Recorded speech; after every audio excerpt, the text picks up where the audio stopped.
Hello friends, in the series on the income tax cases, today we will discuss the issue that whether the Principal Commissioner of Income Tax has power under section 1023C to cancel the registration under section 1023C with retrospective effect. The present issue has been discussed in the case of St. Peter's Educational Society versus Principal Commissioner of Income Tax. And this case has been reported in 33 ITR Tribunal online, page number 1. The matter has been decided by Chandigarh ITAT B bench and the date of the judgment is 27th February 2023. In the present case, the Principal Commissioner of Income Tax cancelled the registration of the assessee with retrospective effect for a number of reasons. We will discuss all the reasons majorly one by one. The first reason was that the assessee society has provided the rental accommodation to its members and their family members for which the assessee was already charging the rent, and these premises were provided on rent to the members for getting their services. But the Principal Commissioner of Income Tax was of the opinion that since the premises of the society is being used by the members, so on this basis the registration should be cancelled. When this matter was heard, when this ground was heard by the tribunal said that since in the present case the assessee is fairly able to demonstrate that the premises were given on rent and these premises were given for the official purposes so that the members can attach with the society. So on this basis the registration cannot be cancelled.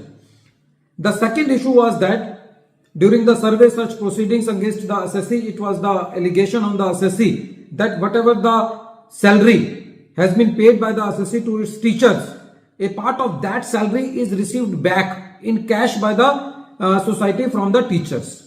For this allegation, the department has taken the statement of 30 teachers, and out of 30 teachers, 28 teachers has denied this allegation and only 2 teachers has accepted this allegation. The Commissioner of Income Tax, on the basis of the statement of only 2 teachers, cancelled the registration and made this ground for cancelling the registration. So when this ground was heard by the tribunal said that the statement of 2 teachers cannot be taken as the statement of remaining 28 teachers, and the burden was on the department to prove that the salary has been actually received back by the assessee. It was the allegation that the accountant of the assessee was going to the bank for withdrawing by taking the checks from the teachers, but the tribunal said that even the statement of the accountant has not been taken, and whatever the information has been received from the bank regarding the society, that information was not confronted to the assessee during the proceedings.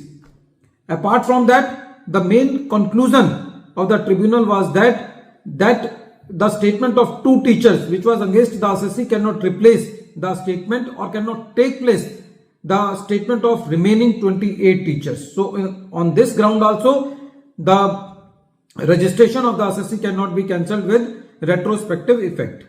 The next allegation on the assessee was that some property was exchanged during the year, and the Principal Commissioner of Income Tax was alleging that there is some on account money has been received. So the tribunal said that when this allegation is that some extra consideration has flown to the assessee, in that case the duty of the Principal Commissioner of Income Tax was to refer the matter to the valuation officer under section 142A.